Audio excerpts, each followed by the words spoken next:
Hello everyone. इस video में army GD का जो अभी हाल ही में पेपर कंडक्ट हुआ है 28 मार्च 2021 को, तो इसमें देखिएगा, इसमें जीके और जीएस का जो पैटर्न था वो रेलवे और एसएससी के जैसे क्वेश्चन को सम्मिलित किए गए थे।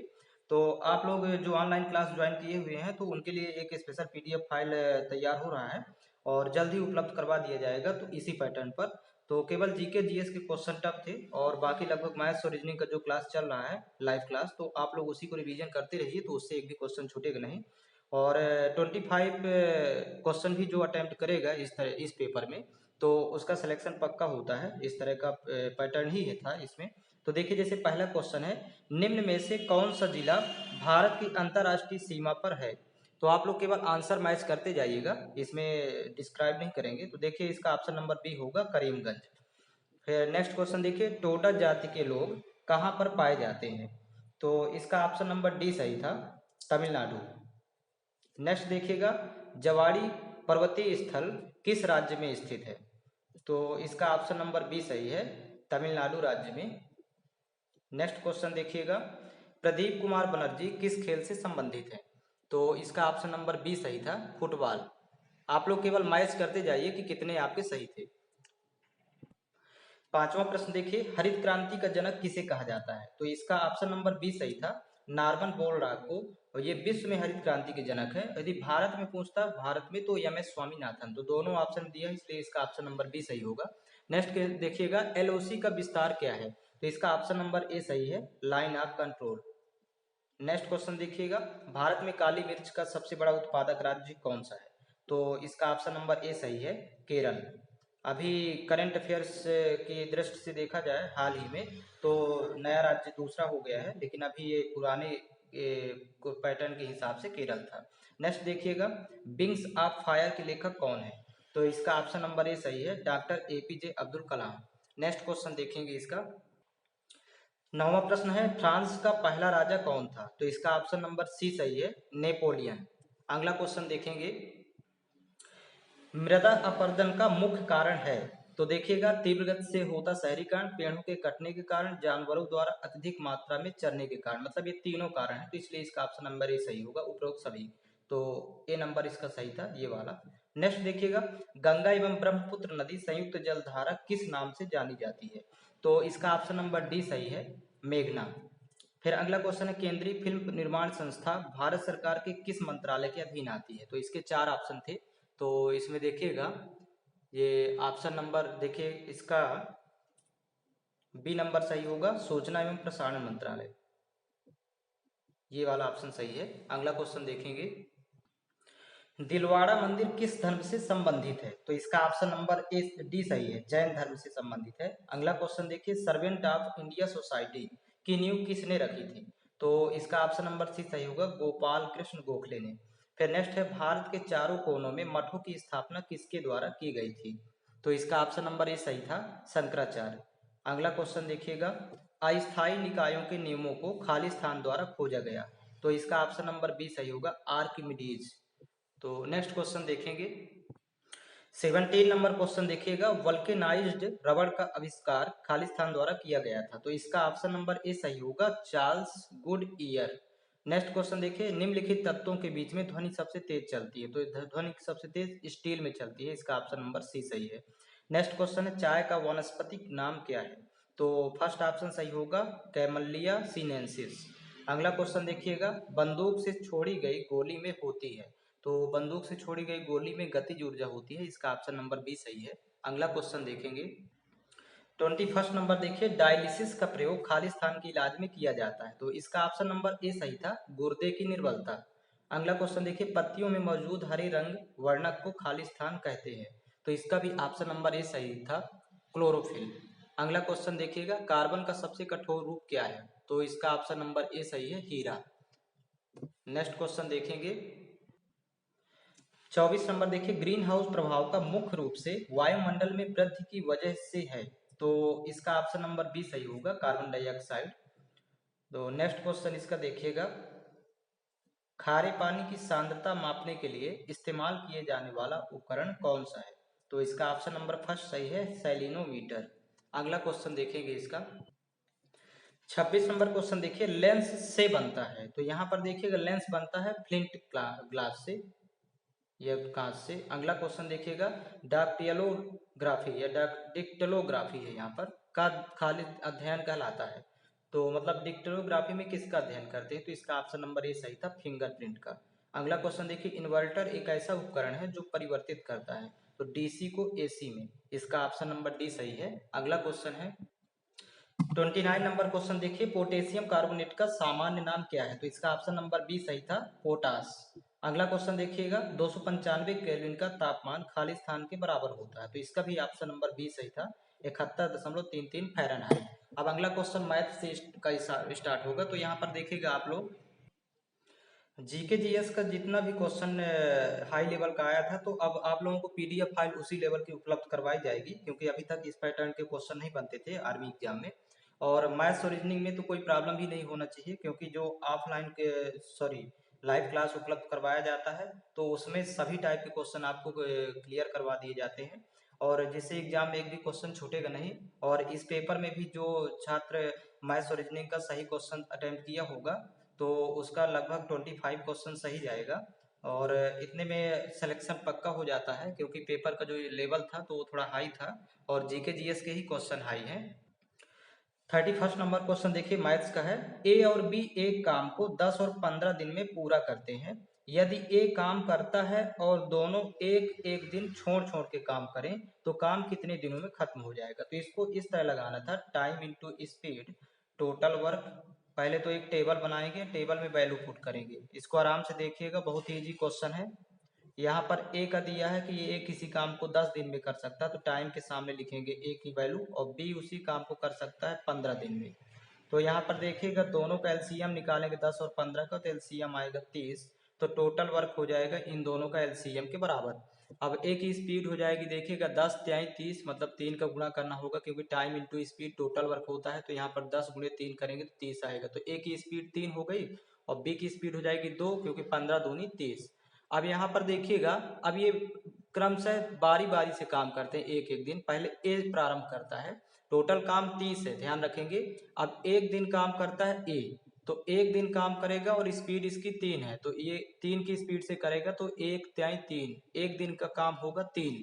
अब इसके बाद करेगा बी अगले दिन, तो फिर ये एक दिन काम करेगा और बी अपनी स्पीड से करेगा, बी की स्पीड देखिए यहाँ 2 रखी है, तो यहाँ पर लिखेंगे 2, तो ये काम कर देगा 2 एकम 2। तो देखिएगा अब आगे कॉलम नहीं बनाएंगे, इसी तरह एक एक दिन काम करते जाएंगे, तो यहाँ पर देखिए 2 दिन काम हुआ, एक एक दिन किए, लेकिन टोटल काम हो गया 3 2 5, जोड़ देंगे तो 5 काम हुआ, लेकिन दिन हुए 2, 2 दिन में 5 काम।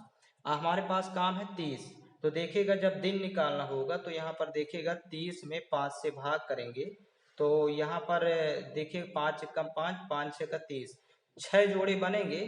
जैसे यहाँ पर 2 दिन हुआ था तो 5 काम हुआ, और ये 2 दिन का एक जोड़ा है, तो 5 6 का 30, इस तरह के 6 जोड़े बनेंगे, तो 6 गुणे 2 कर देते हैं, तो यहाँ पर टोटल काम 12 दिन में समाप्त होगा। इस तरह लगाना था इस सवाल को।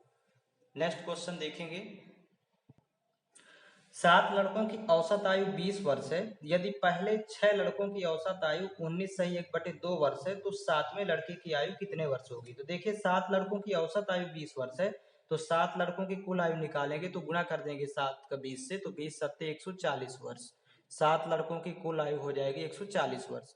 अब 6 लड़कों की औसत आयु दिया है, तो यहाँ पर 6 लड़कों की कुल आयु निकाल लेंगे, तो औसत में गुणा कर देंगे। अब यहाँ 19 दूनी 38 से 39/2 इसको लिखा जाएगा, तो यहाँ पर देखिए 6 लड़कों की कुल आयु आ जाएगी, 2 एक कम 2, 2 त्याई 6, तो 3 नंबर 27 की 7 हासिल 2, 3 3 9 9 2 11, 117 वर्ष होगी 6 लड़कों की कुल आयु। अब 7 लड़कों की कुल आयु में 6 लड़कों की कुल आयु को माइनस कर देंगे यहाँ से, तो देखिएगा 10 में 7 घटाएंगे तो 3, और यहाँ पर 3 में 1 घटाएंगे यहाँ 2, तो 23 वर्ष होगी, 7वें लड़के की आयु पूछ रहा था, तो 23 वर्ष, यही फाइंड करना था, इसका ऑप्शन नंबर आप चेक कर लीजिएगा। नेक्स्ट क्वेश्चन देखेंगे, यहाँ पर देखिएगा श्रेणी क्रम है 5 25 125, तो अगला पद क्वेश्चन मार्क है, तो यहाँ पर देखिएगा 5 का गुणा करता गया है, 5 पचम 25, फिर 25 पंचे 125, तो 125 पंचे हो जाएगा 625, ये बहुत ही सरल था सीरीज, तो इसका उत्तर होगा 625। फिर अगला देखिएगा, एक बहुभुज के 44 विकर्ण है, तो भुजाओं की संख्या बताएं, तो यहाँ पर विकर्ण का सूत्र होता है, बहुभुज के विकर्ण का सूत्र, विकर्ण बराबर n इंटू n माइनस 3 अपान 2, तो ये n जहाँ पर भुजा है, यही हमें फाइंड करना है, भुजाओं की संख्या n की वैल्यू। इसको ऑप्शन से भी सॉल्व कर सकते थे, तो लेकिन यहाँ विकर्ण दिया है 44, तो वैल्यू पुट करेंगे 44, फिर 2 का गुणा कर देंगे तो 44 दूनी 88 हो जाएगा, फिर बराबर n इंटू n माइनस 3। तो यहाँ 44 दूनी 88 हुआ, यहाँ n का n से गुणा करेंगे तो n स्क्वायर, और n का -3 से गुणा करेंगे तो -3n, और फिर 44 दूनी 88 भी पक्षांतर कर लेंगे उस साइड, तो -88 बराबर हो जाएगा एक तरफ 0। तो समीकरण बनेगा, तो यहाँ पर देखिए जोड़ने घटाने पर -3 और गुणा करने पर -88, तो n स्क्वायर माइनस का 11n लिखेंगे और प्लस का 8n, तो 11 में 8 घटाएंगे तो 3 बचेगा, और 11 8 88 होगा गुणा करने पर, और माइनस से 88 रहेगा बराबर 0। तो यहाँ पर कॉमन है, प्रथम दो पदों में n कॉमन है, तो यहाँ पर बचेगा n माइनस 11, और प्लस अगले दो पदों से 8 कॉमन लेंगे तो यहाँ पर n माइनस 11, तो बराबर 0 करेंगे। तो देखिएगा ये एक गुणनखंड हो जाएगा दोनों में कॉमन, यहाँ पर n माइनस 11, और दूसरा गुणनखंड हो जाएगा बाहर वाली संख्या जो है, तो इसको अगला गुणनखंड बना लेते हैं बराबर 0। तो देखिए इसमें तो ऋणात्मक मान आएगा, तो इसलिए इसको 0 के बराबर करेंगे, तो जब n माइनस 11 बराबर 0, तो n बराबर हो जाएगा प्लस का 11, तो भुजाओं की संख्या 11 थी। इस तरह सॉल्व करेंगे, और ऑप्शन से सॉल्व करना है तो ऑप्शन से विकर्ण 44 आने चाहिए, तो n की वैल्यू आप रख के देख लीजिए, चेक कर लीजिएगा, तो फर्स्ट ऑप्शन में दिया है, तो इसका उत्तर होगा। अगला क्वेश्चन देखेंगे, 35 नंबर क्वेश्चन देखिएगा, यहाँ पर 1589 मिलीग्राम को ग्राम में बदलना है। तो देखिएगा यहाँ 1589 ये मिलीग्राम में दिया है, अब मिलीग्राम को ग्राम में बदलना है, तो 1000 से भाग कर देंगे, 1589 बटे हो जाएगा 1000, तो ये हो जाएगा ग्राम। तो अब देखिएगा 3 जीरो हटाएंगे, 0.3 अंक के बाद लगेगा, 1.589, ये वैल्यू ग्राम में कन्वर्ट हो जाएगी, तो इसको ऑप्शन में आप चूज कर लेंगे। नेक्स्ट क्वेश्चन देखेंगे, प्रायिकता का क्वेश्चन है, देखिए 36 नंबर, यदि कोई घटना घटित नहीं हो सकती तो इसकी संभावना कितनी होगी। तो यहाँ पर इसका उत्तर 0 होगा, मतलब शून्य होगी। तो नेक्स्ट क्वेश्चन देखिएगा, 31 7 25 13 19 19 13। तो अब यहाँ पर देखिए क्या किया है, तो यहाँ पर अल्टरनेट चलेंगे, मतलब 31 है तो यहाँ पर हो गया 25, तो यदि हम चार माइनस किया है, ओ सॉरी 6 माइनस किया है, 25 6 31, 6 माइनस किया है, फिर यहाँ पर देखिएगा 19 हो गया है, 25 से 19 अल्टरनेट चलेंगे, तो यहाँ पर -6 किया है, फिर 19 में -6 किया तो 13 हुआ। यही इसी तरह यहाँ पर देख लेंगे, क्योंकि अब उत्तर यहाँ नहीं मिलेगा इस फर्स्ट पद से चलने पर, तो सेकेंड टर्म से चलेंगे। देखिएगा तो यहाँ 7 है, ये 13 है, तो यहाँ पर हो जाएगा 7 6 13, प्लस 6 किया है, फिर 13 6 19, तो यहाँ प्लस 6 हो गया, फिर 19 और 6 25 हो जाएगा, तो इसका उत्तर आएगा इस श्रेणी का 25। इस प्रकार से फाइंड करेंगे इसका आंसर। फिर नेक्स्ट देखिएगा, 38 नंबर क्वेश्चन देखिएगा, एक बल्लेबाज 12वीं पारी में 63 रन बनाता है, जिससे उसका औसत रन 2 रन बढ़ जाता है। तो 12वीं पारी के बाद नया औसत ज्ञात करें। तो सबसे पहले तो बल्लेबाजी का सवाल है औसत में, तो बल्लेबाजी का औसत बराबर, फार्मूला लिख लेते हैं, बल्लेबाजी का औसत बराबर बनाए गए रन बटे खेले गए मैच। ये फार्मूला आपको याद कर लेना है, बनाए गए रन और बटे खेले गए मैच। अब यहाँ पर देखिएगा, सबसे पहले यहाँ पर यहाँ पर देखिए बल्लेबाजी का औसत मान लेते हैं कि यक्स नहीं पता इसलिए, और बनाए गए रन मान लेते हैं वाई स्टार्टिंग में, और खेले गए मैच ये 12वीं पारी का दिया हुआ है, तो इसके पहले 11 पारी खेल चुका, तो इसमें 11 पारी यहाँ पर लिख देंगे, खेले गए मैच मतलब 11, तो यहाँ से तिरिया गुणा करें तो देखिएगा y की वैल्यू हो जाएगी 11x, 11 का x से गुणा करेंगे तो y बराबर हो जाएगा 11x। अब इसी फार्मूले में फिर रख देंगे वैल्यू, देखिएगा 12वीं पारी में 63 रन बनाता है, जिसके कारण उसका औसत रन 2 बढ़ जाता है। अभी औसत x था, अब यहाँ पर 2 बढ़ जाएगा, मतलब x + 2 कर देंगे, और यहाँ पर रन बनाता है कितने 63, तो पहले y रन थे, तो अब 63 रन और बढ़ जाएंगे इसी में, और ये 12वीं पारी का है, तो बटे हो जाएगा मैच की संख्या 12।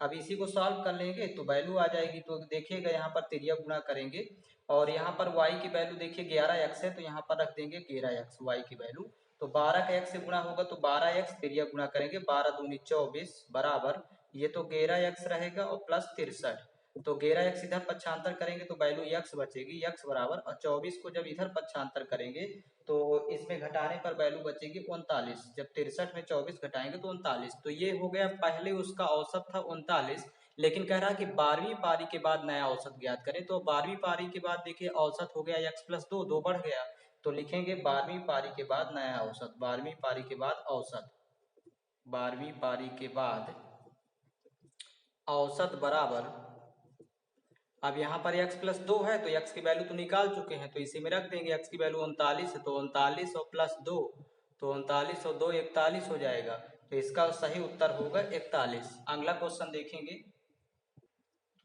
39 नंबर क्वेश्चन, दो संख्याओं का अंतर 2 है, उनके वर्गों का अंतर 28 है, तो उनका योग ज्ञात करें। तो यहाँ पर देखिएगा, मान लेते हैं वो दो संख्याएं a और b हैं, तो यहाँ पर योग अंतर दिया है, सॉरी योग नहीं है, यहाँ पर अंतर है, a माइनस बी बराबर 2, दोनों संख्याओं का अंतर 2 है। अब उनके वर्गों का अंतर 28 है, तो वर्गों का अंतर मतलब a square minus B square, दिया है यहाँ पर 28।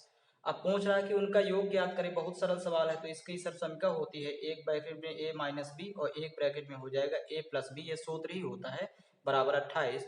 तो a माइनस बी की वैल्यू 2 रखा है, तो यहाँ 2 इंटू और a प्लस बी बराबर हो जाएगा 28, तो 2 से कैंसिल आउट कर देंगे, 2 1 कम 2, 14 दूनी 28, तो योग हो जाएगा उन संख्याओं का 14।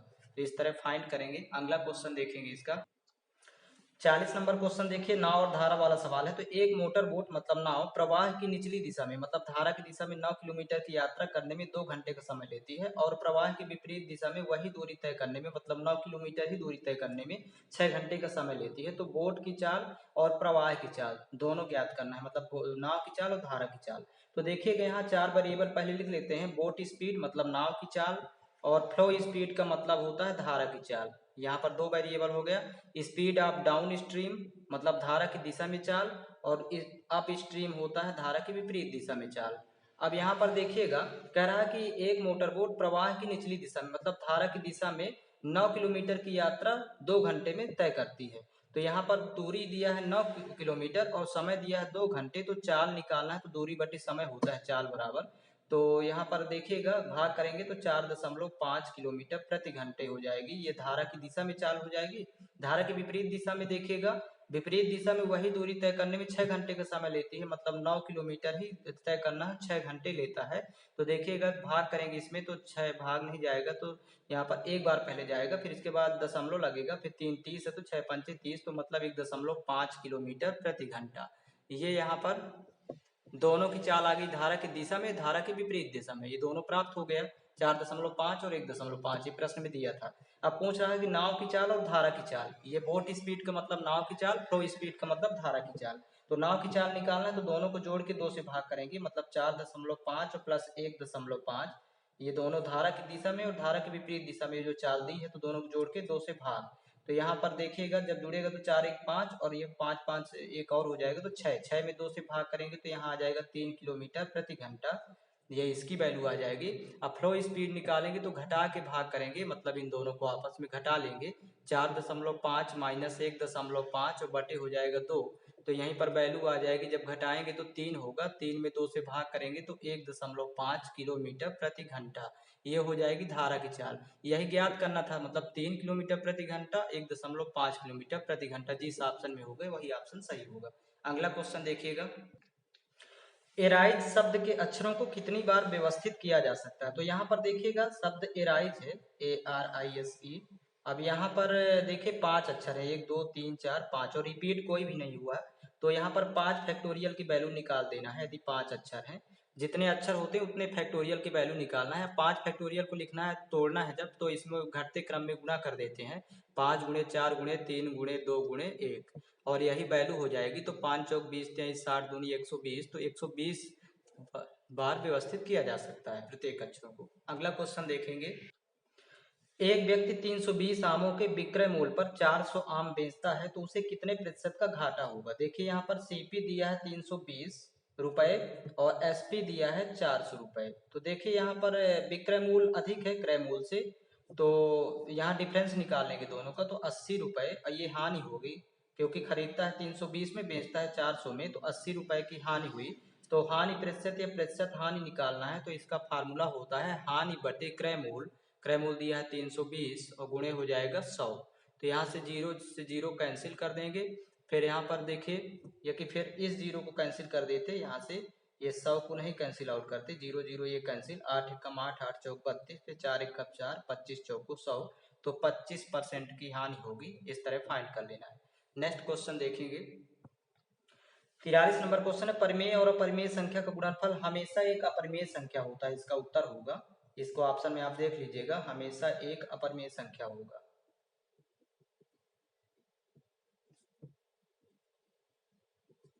नेक्स्ट क्वेश्चन देखिएगा, एक त्रिभुज की परिधि 600 मीटर है, तो यदि अनुपात 12:13:15 हो तो सबसे लंबी भुजा ज्ञात करें। देखिए भुजाओं में अनुपात दिया है 12:13:15 और भुजाओं का योगफल बराबर होता है परिधि या परिमाप के बराबर। तो अनुपात में योग निकाल लेंगे पहले। अनुपात में योग हो रहा है 10 10 20 10 30 और 5 3 8 2 10 40। 40 अनुपात की वैल्यू दिया है बराबर 600। परिमाप दिया हुआ है तो मतलब भुजाओं का योग बराबर होता है परिमाप के।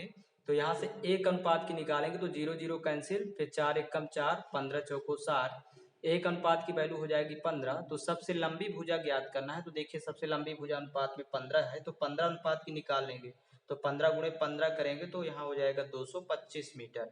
तो इस तरह फाइंड करना था। नेक्स्ट क्वेश्चन देखेंगे, 30% ऑफ 1500 प्लस 600 ब्रैकेट में है बराबर क्वेश्चन मार्क। तो सीधा सीधा इसको हल कर लेंगे। 30 और प्रतिशत का चिन्ह हटेगा तो बटे में 100, आपका मतलब होता है गुणा, इन दोनों को जोड़ देंगे तो 15 6 21 होता है, मतलब 2100 हो जाएगा। फिर कैंसिल आउट कर देंगे, 0 0 यहाँ से कैंसिल आउट, 21 63 और एक शून्य लगा देंगे जो 630 हो जाएगा इसका मान। अगला क्वेश्चन है, अगला क्वेश्चन देखिए, विषम शब्द का चुनाव करें। यहाँ पर देखिए इनमें से विषम कौन है, अलग कौन है। तो देखिए इसका ऑप्शन नंबर बी सही है, क्योंकि सॉरी सी नंबर ऑप्शन सही होगा, क्योंकि बस नाव और रेल इनके द्वारा यात्रा की जाती है और ये पहिया अलग है इसमें। तो इसका सी नंबर ऑप्शन सही होगा। तो ये रीजनिंग का क्वेश्चन है। अगला क्वेश्चन देखिए, 47 नंबर क्वेश्चन देखिए, निम्न श्रेणी को पूरा करो। तो यहाँ पर देखिए ये क्रमांक डाल लेते हैं, ए का क्रमांक 1 होता है, बी का क्रमांक 2 होगा, इस तरह डी का क्रमांक 4 होगा। तो इससे पता चलता है कि एक क्रमांक 13, फिर ये हो गया 16। तो यहाँ से देखिए 1 1 2, मतलब 1 प्लस किया तो 2 आया, फिर 2 2 4, मतलब 2 जोड़ दिया तो 4 आया, 4 3 7, अब 3 जोड़ेगा तो यहाँ 7 आएगा, और 7 होता है जी का क्रमांक। फिर 7 4 11, 11 5 16। तो इस तरह सीरीज प्राप्त हो जाती है। तो इसका उत्तर जी होगा। अगला क्वेश्चन देखेंगे, यदि किसी सांकेतिक भाषा में आवेग को जेड भी जेड जेड डी लिखा जाता है तो उसी कोड भाषा में फ्रेंड को क्या लिखा जाएगा। तो यहाँ देखिए आवेग का कोड दिया है, तो इसमें कैसे किया है। तो यहाँ पर देखिएगा ए में 1 घटाएगा तो जेड आएगा, -1 किया, डब्ल्यू में 1 घटाएगा तो भी आएगा, ए में 1 घटाएगा तो यहाँ जेड आएगा, के में 1 घटाएंगे तो जे आ जाएगा, एक एक माइनस किया, ई में 1 माइनस करेंगे तो डी प्राप्त होगा। इसी तरह इन अक्षरों में एक एक माइनस कर देंगे तो इसका उत्तर आ जाएगा, मतलब कोड प्राप्त हो जाएगा। तो एफ में 1 घटाना है तो यहाँ पर हो जाएगा ई, फिर आर में 1 घटाएंगे तो क्यू, फिर यहाँ आई में 1 घटाएंगे तो एच, फिर यहाँ पर ई में 1 घटाएंगे तो डी, एन में 1 घटाएंगे तो एम, और डी में 1 घटाएंगे सी। तो ये फाइनल आंसर होगा। अब ऑप्शन में मैच कर लीजिए, फर्स्ट और लास्ट लेटर देख लीजिए जहाँ ई और सी हो, फिर बीच वाले भी चेक कर लेंगे, 2 4 अक्षर ये। तो इस तरह से फाइंड करना था। अगला क्वेश्चन देखिएगा, देखिएगा दिए गए शब्दों को अंग्रेजी वर्णमाला के क्रम में व्यवस्थित कर बताएं कि कौन सा शब्द अंतिम से दूसरे क्रम में आएगा। तो सबसे पहले देखिएगा क्रम कैसे इसको सेट करते हैं अंग्रेजी वर्णमाला में। तो फर्स्ट लेटर से पहले चेक करेंगे तो यहाँ सी है, यहाँ भी सी है, यहाँ भी सी है, यहाँ भी सी है। तो ये 4 में तो नहीं बता सकते कि पहले कौन आएगा। ये इसमें बी है तो फर्स्ट नंबर में ये आएगा स्टार्टिंग में। फिर आप सी वाले में देखिएगा तो फर्स्ट लेटर से सी में नहीं पता चलेगा, तो सेकंड देखते हैं, यहाँ यल है, यहाँ ओ है तो यल के बाद ही आता है, यहाँ भी ओ है तो ये बाद में ही आता है, यहाँ भी ओ है तो ये बाद में ही आएगा, लेकिन ये यच है तो यच पहले आता है, तो मतलब सेकंड नंबर में चेक्ड होगा। और फिर यल आता है इसके बाद, यच के बाद, तो ये तीसरे नंबर में क्लियर होगा। अब इसके बाद इन दोनों में देखिए कि चौथा और पांचवा किसका होगा। तो अब तीसरे अक्षर में देखेंगे, यहाँ यन है, यहाँ यन है, तो इससे पता नहीं चलेगा। चौथे अक्षर में देखिए यहाँ यस है और यहाँ टी है, तो पहले यस आता है और इसके बाद आता है टी, तो लास्ट में पांचवें में ये आएगा। अब कह रहा है कि अंतिम से दूसरा कौन सा हो, तो अंतिम से ये तो अंतिम है, सबसे अंतिम, और दूसरा नंबर ये है, तो कॉन्स्टेंटली इसका उत्तर होगा। आप सर्च कर लीजिएगा, अंतिम से सेकंड नंबर। नेक्स्ट क्वेश्चन देखेंगे, विषम का चुनाव करें। तो देखिए नाई, दर्जी, बढ़ई, लुहार। तो इसका ऑप्शन नंबर ए सही है, ये अलग होगा इन सभी में। तो ये रीजनिंग के क्वेश्चन थे, 5 क्वेश्चन।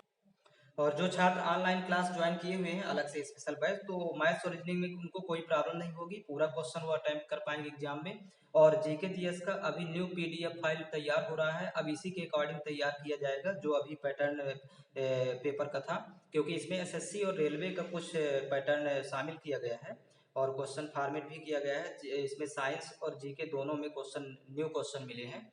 तो आप लोगों को जो पीडीएफ अब उपलब्ध करवाई जाएगी उसमें न्यू ही रहेंगे। और जो भी अलग से बैच ज्वाइन करना चाहे, army GD, army tradesman, army clerk, army technical का, तो ये नंबर दिया हुआ है 7987901796, ये व्हाट्सअप लिंक है। तो इस नंबर पर संपर्क करके आप बैच ज्वाइन कर सकते हैं। स्पेशल बैच है, उसमें ज्वाइन करने के बाद आपको श्योरिटी रहेगी कि आपका सिलेक्शन निश्चित हो जाता है, क्योंकि उसमें टोटल सेलेक्टेड क्वेश्चन ही करवाए जाते हैं। और मैथ्स और रीजनिंग की स्पेशल क्लासेस प्रोवाइड करवाई जाती है, जिससे एक भी क्वेश्चन छूटेगा नहीं आपका एग्जाम में।